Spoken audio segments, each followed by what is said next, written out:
Welcome to the Learning Pines YouTube. We hope this video helps. You start by ensuring Git is installed and your user.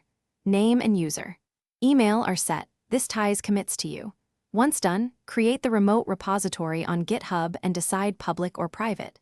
Make sure Android Studio has version control integration enabled and the correct Git executable path. You will also remove build artifacts from tracking. That means adding /build/ and /. Gradle /2. Git ignore now so you don't push unnecessary files. This gets you. Now you initialize Git in your project, or use the existing local repository and stage only the source and config files you need. Commit with a concise message that explains what you're adding. This helps later.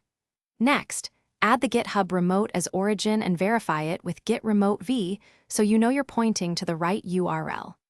Once done, pull main or master to sync with any remote defaults and resolve any merge conflicts locally before attempting to push your branch. You finish by pushing your branch to GitHub with git push origin main or the branch name you chose. This creates the upstream tracking. Once pushed, open the repo on GitHub and confirm files, manifest, and Gradle scripts are present. If you use CI, check build status.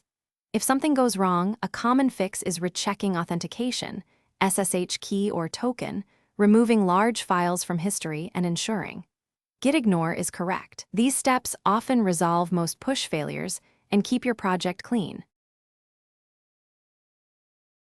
Thanks for watching.